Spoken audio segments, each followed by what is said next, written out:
Did you hear what the cow said to the farmer on a cold winter morning? Thanks for the warm hand.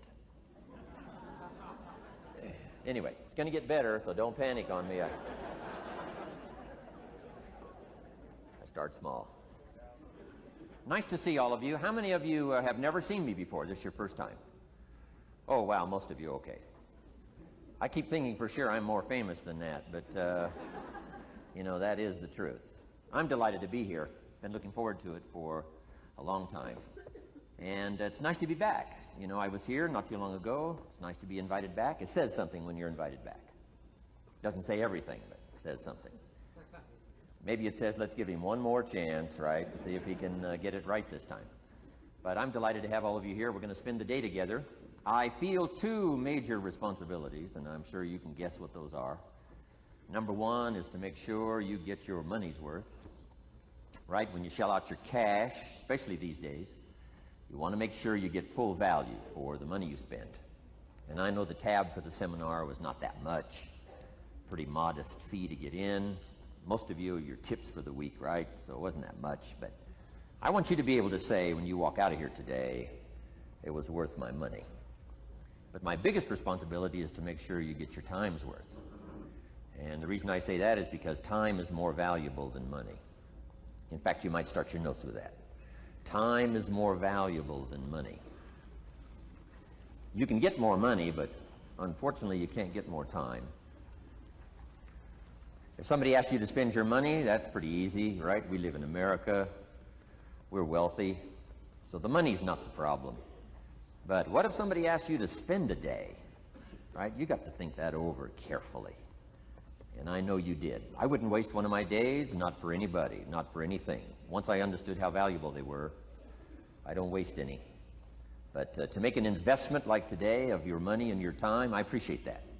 Today's going to be costly for me. It's going to cost me one of my days to be here, right? And some money, of course. But, you know, I don't need the money.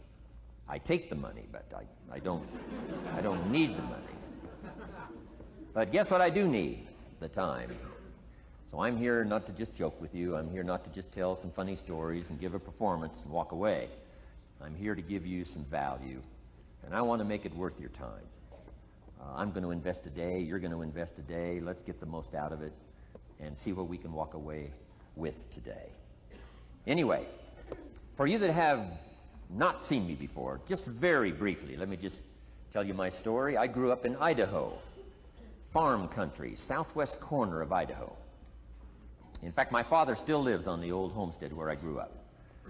He'll be 89 his next birthday. He still hasn't retired. I'm proud of my dad. He's never been ill. He's really something. I'm trying to get him to retire this year. 88, I'm telling my father, what a good year to retire when you're 88. And he says, hey, talk to me in 10 years, right? I might be ready. But anyway, I went to high school. I graduated.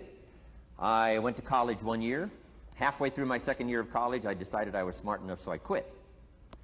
One of my major mistakes. I should have stayed in school. But I thought, heck, you know, I'm smart enough to get a job. That's what life's all about, right? Get a job, pay your bills, work hard, stay out of trouble, keep your fingers crossed, hope for the best. And I figured I was at least prepared to do that. So I quit college and went to work. A little while later, got married, got my little family going, and I'm out there doing what I thought was the best I could.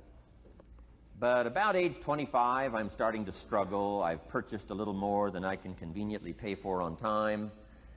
And the creditors are starting to call saying, hey, you told us the check was in the mail. What's the deal? And I'm getting embarrassed by that. I'm also embarrassed, big mouth me, with all the fancy promises I made to get married. I'm way behind on those promises. And I'm getting discouraged, wondering what to do. And I thought, well, maybe I should go back to school. Right? 1 year of college, pretty short on an application. But, you know, tough to go back to school, right? Especially when you got your family going. Time to stay is when you're there. So I discounted that. I thought, well, if I, you know, had my own business, that would be the way to go.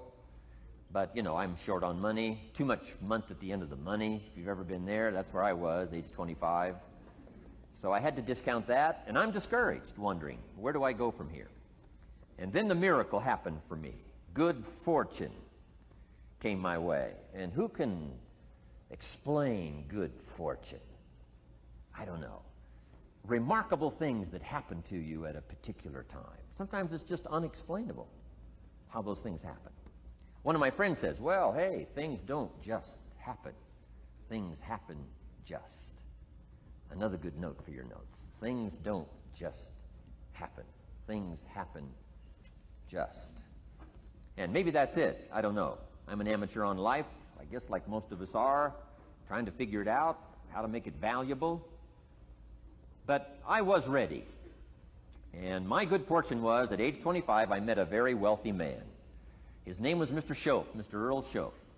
A friend of mine had gone to work for him, and he started telling me about this man. He said, you got to meet this man I've gone to work for.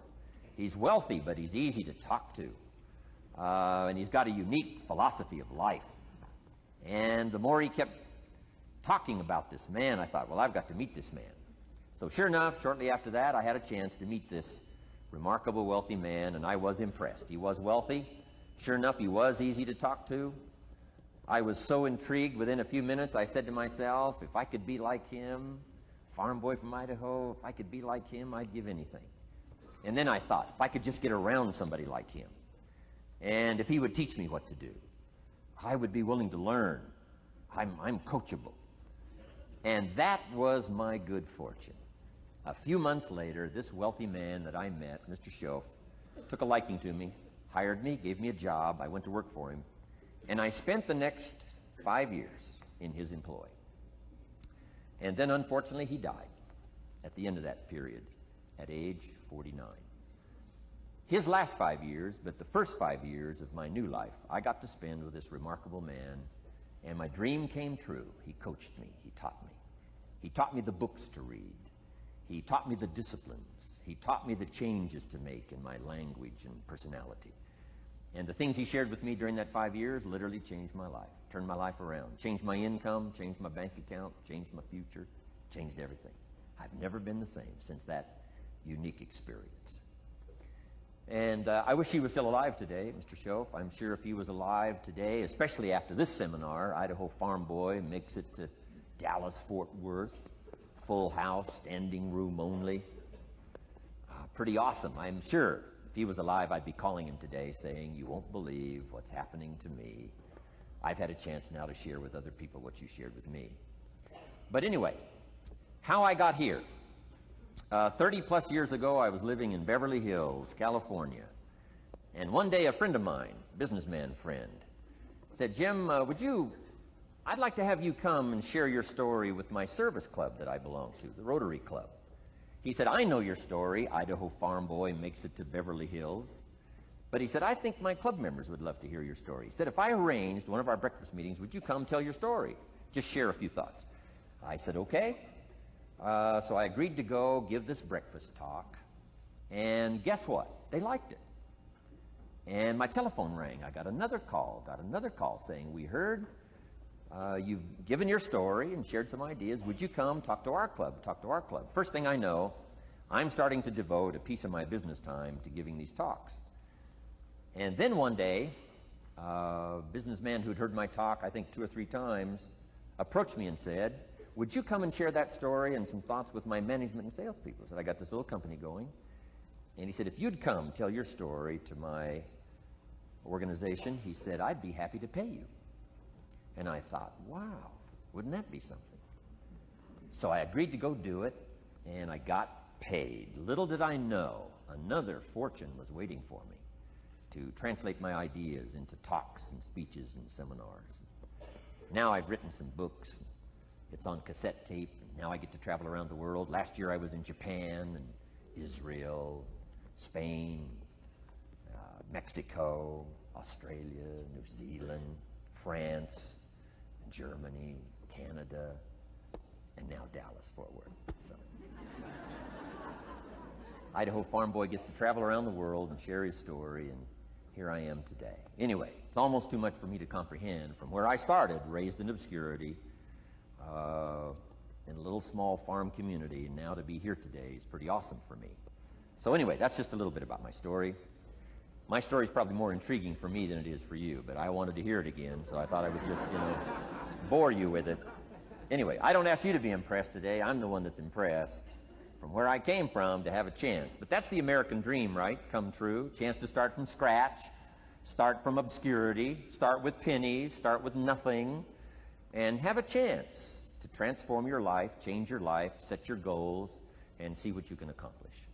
So anyway, that's how I got here, and I'm just delighted that this day has arrived, and I truly want to make it valuable for you. Let's go to work. Here's what I hope you'll find out of this seminar today for your notes. Here's what I hope you'll find. Number one, sincerity. Above all else today, I hope you'll find me sincere. Best place for people to start to communicate is sincerity on both sides. I'm sure you're sincere or you wouldn't be here today, right? To spend this kind of money, to spend this kind of time, roll up your sleeves today, go to work like I am, and get this message. You've got to be sincere. So I assume you're sincere. Now I want you to see me sincere. But I've got a good note for you to make. Sincerity is not a test of truth. Important note to make. Sincerity is not a test of truth. We must not make the mistake of saying he must be right, he's so sincere. That would be a mistake. And here's why. It's possible to be sincerely wrong. So we don't mistake sincerity for truth, right? Sincerity is only a test of sincerity. Truth has to yet be tested by truth, okay? But hopefully you will find me sincere and truthful. Next, a combination of things I hope you'll find here today. Ideas plus inspiration. Ideas plus inspiration. Ideas, business ideas and social ideas and personal ideas, we all need ideas. Right? How to have a good day ideas, how to have a good year ideas, how to have your best year ever ideas, good health ideas, personal relationship ideas, how to deal with your family ideas, sales management ideas, financial freedom for the future ideas. We all need good ideas. So today, I hope you gather up by notes and by what you can remember a lot of ideas. I want to share as many with you as I possibly can in the time constraints we have. Today's going to go very rapidly. I used to think a day like this was a long day. Found out it's a pretty short day. But I'm going to go as fast as I can, share with you as many ideas as I possibly can. And here's why. Ideas can be life-changing. Ideas can be life-changing. And sometimes all you need is just one more in a series of good ideas. It's like dialing the numbers into the lock. Right? You got 5 or 6 numbers dialed into the lock. The lock still won't come open, but you don't need 5 or 6 more numbers. Maybe you just need one more, and maybe a seminar like this could do it. A sermon could do it. The lyrics from a song could do it. The dialogue from a movie could do it. Conversation with a friend might do it. That one last piece you need, number. Dial it into the lock. That's it. The lock comes open. There's the door for you to walk through. And maybe this seminar today could furnish that for you. One more idea. I know you've come with a lot already. Sometimes we get the impression, I used to have that I only had this much going for me and I needed this much. Usually not true. And I'm sure not true of this audience, where I find you today, as well dressed as you look today. You know, as fine as you are sitting here today. It isn't that, you've got this much going for you and you need this much. I would assume you've got this much going for you, and maybe all you need is just a few more thoughts, ideas, to furnish you some ways and means to turn your life into the dream you want it to be. So, ideas. The seminar is going to be loaded with ideas. I want you to take good notes. But here's what else I hope you'll find here today, and that is inspiration. And who knows the mystery of inspiration? Why some people are inspired and some are not? You were inspired to get here. Some were not. Who knows the mystery of that? I don't know. How come you made it? The rest of them didn't make it. We don't know what that mystery is. Some people turned it down. Some people said it costs too much. Some people said it's going to take too much time. Some people are too busy, right? A lot of different excuses why some are inspired to take advantage of something that comes to town. Others pass it up. We don't know the mystery to that. Here's what I call it, mysteries of the mind. And I just leave it at that. Some things I don't try to figure out. I take the simple approach now. Right? Some people do and some people don't. I mean, that's about as profound as my philosophy is. Some buy and some don't buy. Some go for it and some don't. Some change and some don't. And if you've been around for a while, you can usually work out the numbers, right? Out of 10, 3 do, 7 don't. Whatever business you're involved in, pretty soon you got this ratio going. The ones that do, the ones that don't. You say, well, why don't the ones that don't, how come they don't? We don't know. I just leave it as a mystery. I used to try to understand all that. I just take the simple approach now. The guy says, this happens to me, this goes wrong for me, and all this stuff goes wrong for me. How come all this stuff happens to me? I say, I don't know, beats me. The best I've been able to figure out is those kind of things always happen to people like you. I mean, right? That's the best I got. I don't know. I'm an amateur on this stuff. What do I know? So just take the simple approach, right? That's how it is. Who knows? Interesting story says the day the Christian church was started. Now, I'm an amateur on the Bible, but best account I can remember, the day the Christian church was started, a magnificent sermon was preached. Great presentation. And if you're a student at all of good communication, it was one of the classic presentations of all times. The sermon, the first day the Christian church was started. And it said this sermon, this presentation was given to a multitude, meaning a lot of people. But it was interesting, as the account gives us, the record, it says, when the sermon was finished, there was a variety of reaction to the same sermon. Isn't that fascinating? I find it fascinating. It said some that heard this presentation were perplexed. And I read the presentation, sounded pretty straightforward to me. Said, why would somebody be perplexed with a good, sincere, straightforward presentation? Best answer I've got. They are the perplexed. I mean, what other explanation is there? It doesn't matter who's preaching. Right? It said some that heard this presentation mocked and laughed, made fun of the presentation. I thought, hey, this looks pretty sincere to me. If you give a sincere, honest presentation, why would somebody mock and laugh? Easy explanation. They are the mockers and the laughers. What else would you expect them to do? Right? I used to try to straighten all that out. Say, well, they shouldn't do that. I don't do that anymore. I've got peace of mind now. I can sleep like a baby, not try to straighten all this stuff out. I used to be so naive. I used to say, well, liars shouldn't lie. See, how naive can you be? Of course they're supposed to lie. That's why we call them liars. They lie. They lie. So I don't straighten this stuff out anymore. Anyway, it said some that heard this magnificent presentation didn't know what was going on. And they're usually easy to spot. They're usually saying, what's going on, right? I mean, they don't know what's going on. But interesting, right? A variety of reaction to the same sincere, honest presentation. Now, it also says, in wrapping it up, some that heard the presentation believed. And I think that's who the speaker was looking for, the believers. Interesting. Now, it said the number of believers was about 3,000. So, pretty good first day. 3,000. I've had some first days, but I never had 3,000. But anyway, 3,000 were believers. And that's, the speaker was looking for the believers out of this multitude. And that's about as close as we can come to understanding the mystery. Some believe, and some mock, and some laugh, and some are perplexed, and some don't know what's going on. And you just have to leave it that way. Why? Because that's the way it's going to be. The way to be brilliant is to find out how it's going to be and then say, here's how it should be. I mean, that's how you become brilliant. So, anyway, who knows the mystery? I call it mysteries of the mind. We don't understand. But I don't try to change it anymore. On this particular story, as far as we know, they didn't have classes after the presentation to try to de-perplex the perplexed. I mean, as far as we know, they left them perplexed. They left the mockers mocking. They let the laughers laugh. I mean, they didn't come back and try to straighten all this out. You say, well, how can you build a church? Well, make another presentation, and you'll get some believers and some mockers and some laughers and some who don't know what's going on. So that's about the best we can do. So, but I'm glad I've got the believers here today. You believed enough to shell out your cash and part with your time and some of your effort and energy, and I appreciate that. So, hopefully you'll find some inspiration here today. All right? To get the most out of today, a couple of more notes. Number one, be thankful. That's a good way to capture the most of a day like this. Be thankful for what you already have.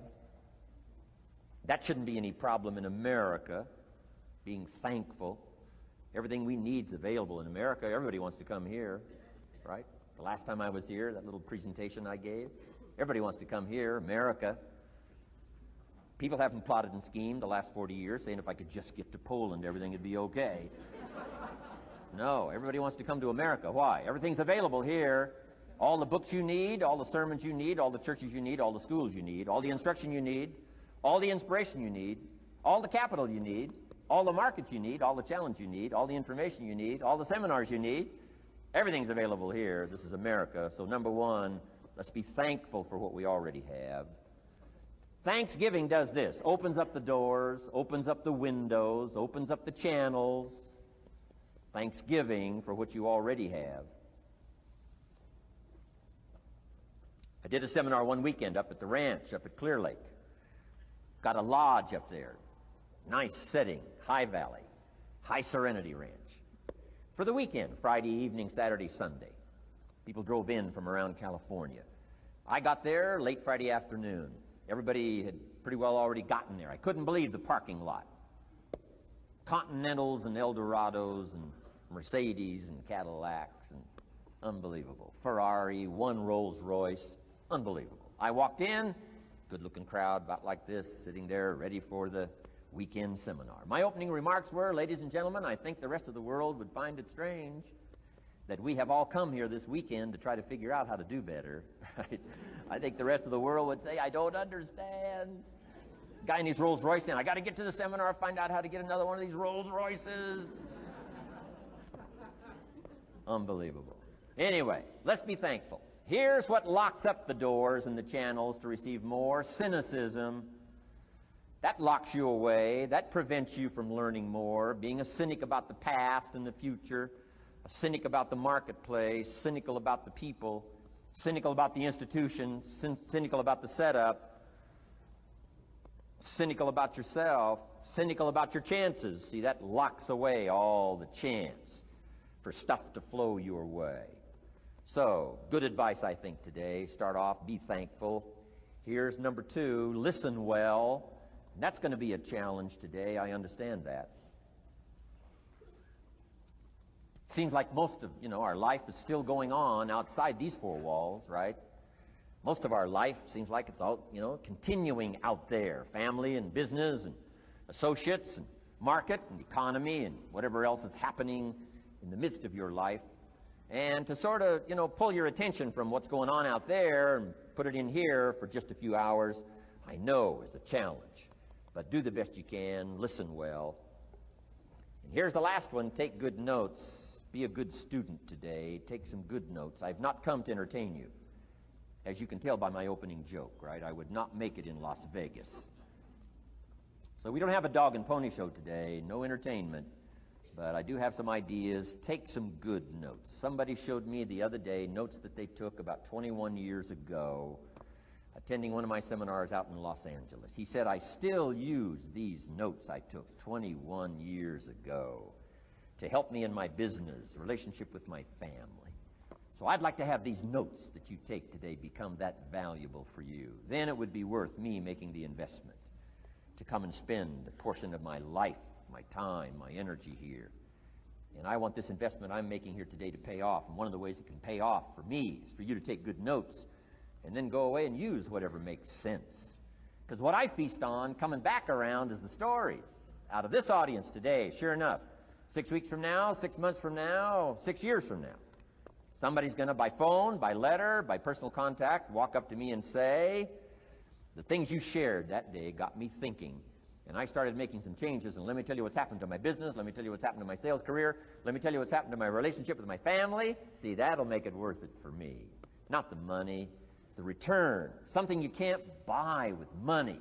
If somebody says, thank you for touching my life and taking the time to make the investment. And that's what I'm all about. So if you'll become a good student today. And here's the last note. Don't be a follower, be a student. You'll be happy to know today we haven't come seeking disciples. We've got no movement for you to join. I'm just here to share some of my experiences, good ideas best I can. But I think that's good advice. Don't be a follower, be a student, right? Take advice but not orders. Take information, but don't let somebody, order your life. Make sure what you do is the product of your own conclusion. Excellent note to make. Make sure what you do is the product of your own conclusion. Not to do what someone else says. Take what someone else says, process it, think about it, ponder it. If it makes you wonder, if it makes you think, then it's valuable. Then when you go take action, make sure that the action is not what somebody told you to do. Make sure the action is the product of your own conclusion. If you'll follow just a little bit of those simple guidelines, I'm telling you, the learning process can be speedy, swift, powerful. Your learning curve can go up, and then applying it to your business, your life, your family, conversations, equities of all kinds. You'll find some progress like I did that first 5 years when I met a teacher willing to share with me, turned my life around. Progress I couldn't believe happened for me. Okay, let's get started. I want to review, I was here last time and we talked about the 5 major pieces to the life puzzle.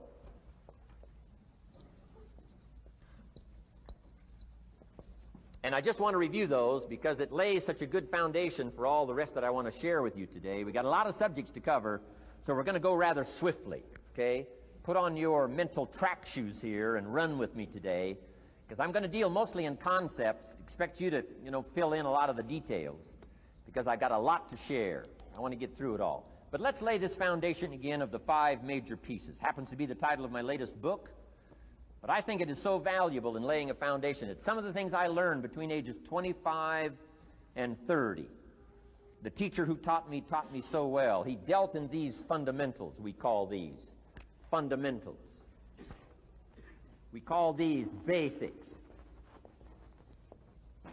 Basics for sports, fundamentals for sports, fundamentals for your business, fundamentals for the way you deal with your family, a few simple things. Few basic things that if you practice every day can make all the difference in the world, how it works out. I boiled it down to 5 major pieces to the life puzzle. Let's just review those. Number 1 is philosophy. Philosophy, as I taught the last time I was here, philosophy, in my personal opinion, is the major determining factor in how your life works out. Philosophy, the major determining factor in how your life works out. Philosophy. To form our philosophy, you got to think. You got to use your mind. You got to process ideas. And this whole process over a lifetime, starting way back here when we were children, schools that we've attended, our parents, our experiences, all this stuff that we've processed by the thinking process helps to develop our philosophy. And in my opinion, each person's personal philosophy is the major factor in how your life works out. Here's what I called it in that last presentation when I was here. It's called the set of the sail. Each person's personal philosophy is like the set of the sail. Now, I used to think it was circumstances that ordered my life. If someone would have asked me at age 25, Mr. Rohn, how come you're not doing well? Pennies in your pocket, creditors calling, nothing in the bank, behind on your promises to your family, you live in America, 25 years old, got a beautiful family, every reason to do well, and things are not going that well for you. What is wrong here? It would not have occurred to me to blame my philosophy. I mean, it would not have occurred to me. Saying, well, I got this lousy philosophy, and that's how come I got pennies in my pocket and nothing in the bank, and things aren't working well. That would not have occurred to me. I found it much easier to blame the government. Much easier to blame the tax problem. I used to say taxes are too high. Top tax rate when I first started paying taxes, 91%. Back then, when your income reached a certain level, all your income over that, 91%. So I used to say that's too high. Now, the top tax rate's about 33%. But people are still saying what? Taxes are too. See, but you can't use that anymore. If it's gone from 91 to 33, how could it be too high? Come on. I threw all that old excuse stuff away. Some people found it, though, and they're using it these days. My old list. I used to blame the traffic, the weather, used to blame circumstances, right? People say I'm too tall, I'm too short, I'm too old, I was raised in obscurity, raised on a farm, parents of modest means, all the stuff. If you were to ask me, how come you find yourself here, Mr. Rohn, age 25, living in America, land of abundance and opportunity, pennies, zero in the bank, not doing well, creditors calling, it would not have occurred to me to blame my philosophy. I found it easier to blame the company policy. I used to say, if this is all they pay, how do they expect you to do well? So I figured that, my future was going to be tied to what everybody else was arranging, the economy and, right, interest rates. I used to say things cost too much. That was my whole explanation, not my philosophy, until my teacher taught me better that this is where the problem was, my own personal philosophy. Here's what's exciting about each person's personal philosophy. That's what makes us different than dogs and animals and birds and cats and spiders and alligators. That's what makes us different than all other life forms. The ability to think, the ability to use your mind, the ability to process ideas, and not just operate by instinct. In the winter, I'm telling you, the goose can only fly south. What if south doesn't look too good? Tough luck. It can only fly south. But see, human beings are not like a goose, can only fly south. I mean, you can turn around, go north, you can go east, you can go west, you can order the entire process of your own life. And we do that by the way we think. We do that by exercising our mind. We do that by processing ideas and come up with a better philosophy, a better strategy for our life, goals for the future, okay? Plans to achieve those goals. All this comes from developing our philosophy. Philosophy helps us to process what's available. Well, when we get here, we got seed, and we got soil, and we got some rain, and we've got some what? Sunshine, and we've got some seasons, and what? The miracle of life. Now, the key is, what do you do with all this stuff? How do you turn all this stuff that's available here into equity and promise and lifestyle and dreams and future possibilities? All of this that's possible now with human beings, how do you take all this stuff and turn it into this equities and values? Well, it starts with philosophy. What is the seed? What is the soil? What is the sunshine? What is the rain? Is it possible to take some of each of all the stuff that's available and turn it into food and turn it into value and turn it into nourishment and turn it into something spectacular and unique that no other life form can do? And the answer is yes. But you cannot deal with all this stuff and what to do with it unless you start refining your philosophy. Think, use your mind, come up with ideas, and strengthen your philosophy. So the seed and the soil and the rain and the sunshine, this is called, the economy and the banks and the money and the schools and everything that's available out there, processing information, what to do with all that, and turn it into equity and value. That is the major challenge of life, my personal opinion. So each person's personal philosophy now is going to determine what you're going to do with seed and soil and sunshine and rain and miracle, the change of seasons. That's it. My personal opinion. Each person's personal philosophy is like the set of the sail. That's what this seminar is for today. Help you to trim a better sail. You don't need a better economy. You don't need better seed and soil. In fact, when it comes to seed and soil and rain and sunshine and seasons and the miracle of life, that's all you got. Now, what if you blame this stuff? Then you're blaming all you got.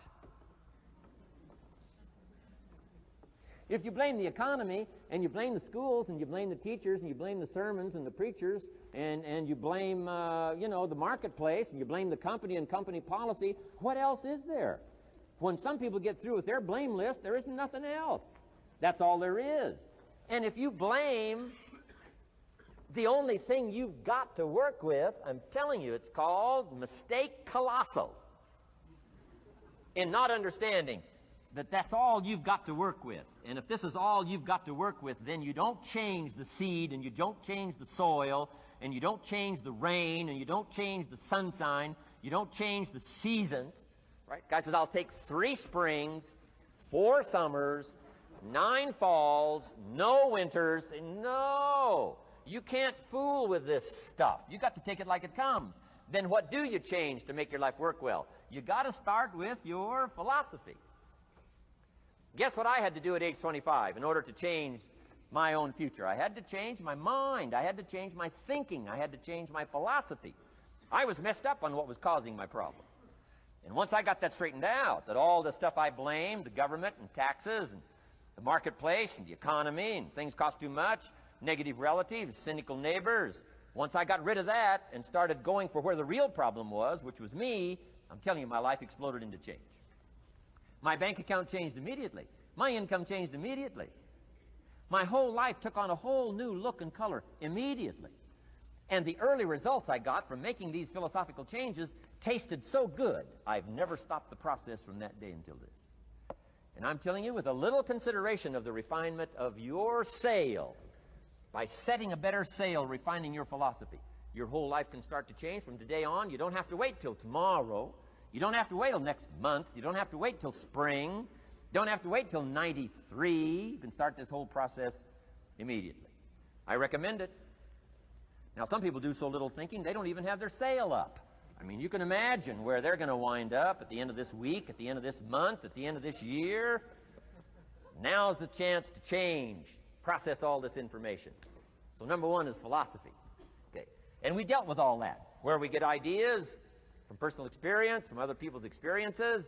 I don't want to get into all those details because we covered that the last time I was here.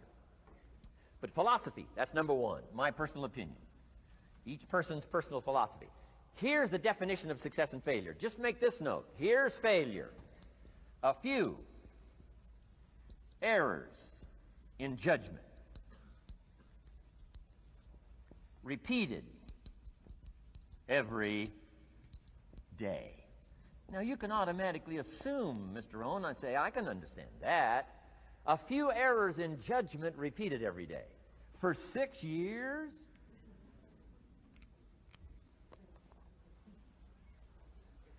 I'm with my father. I think I told this story the last time I was here. My father, 88 years old, he's never been ill, still hasn't retired. Not long ago, midnight, we're getting ready to go to bed. We've drilled a new well, got some extra water, got some more acres going. He's all excited. At midnight, we're getting ready to go to bed. My father's eating what he calls his midnight snack. A little bite to eat before you go to bed. Don't have to go to bed hungry. And I'm watching him eat this midnight snack. Guess what he had? An apple, a few graham crackers, and a glass of grapefruit juice. I said, no wonder my father's so healthy. My mom taught us all those good health practices. Taught me when I'm growing up, right? I'm an only child. I've never been ill. Passed the big 5-0 some time ago. My 2 daughters, 32, 33, never been ill. My grandkids, never been ill. I'm telling you, the legacy lingers on. As I watched my father have this midnight snack, suddenly it occurred to me. I know that's part of it. An apple, what? A day. That's gotten to Dallas-Fort Worth, right? An apple. An apple a day keeps the doctor away. Good question for this intelligent audience. What if that's true? You say, well, Mr. Rohn, if that's true, that would be easy to do. Then what's the problem? It's easy not to do. It's easy not to adopt it as your own personal philosophy. Or the guy messed up the saying. Guy says a Hershey bar a day. Say, no. No. You've been watching too much television. It is not Hershey bar. You've got to be smarter in philosophy than to fall for the Hershey bar a day when it's an apple a day. You've got to be smarter than that. And if you make that kind of an error in judgment every day for 6 years, I'm telling you, it'll accumulate into disaster. Sometimes the first year you say, well, you know, I'm so healthy now, what difference is it going to make? You've got to be smarter than that. Just because disaster doesn't fall on us at the end of the first day doesn't mean disaster isn't coming. You've got to be so smart that you look down the road and say, will the errors in my present judgment of philosophy, what's that going to cost me in 1 year, 6 years, 1 month, 6 months? I'm telling you, the money cost and the health cost and the success cost is too gigantic if you look down the road a little ways and say, are there errors in my current judgment like an apple versus a Hershey bar? Is that just a good illustration of some of the rest of my errors in judgment? If it is, that's where I found myself at age 25. I started working when I was 19. I met my teacher who helped turn my life around when I was 25. That's 6 years. At the end of the first 6 years of my economic life, I've got pennies in my pocket. I've got nothing in the bank. The creditors are calling saying, hey, you told us the check was in the mail. I'm embarrassed. I'm behind on my promises. I live in America. I'm 25-year-old American male. I got a nice family, every reason to do well. And I'm messed up. Now, what's messed up? I used to think it was the community that was messed up, and the country was messed up, and the government was messed up. If those Democrats ever get in the White House, that'll really mess things up. If the Republicans stay in power, that'll really mess things up. The economy was messed up. Interest rates are messed up. I thought all this stuff was messed up. Then I found out that's not what was messed up. I was criticizing the only thing I had to work with.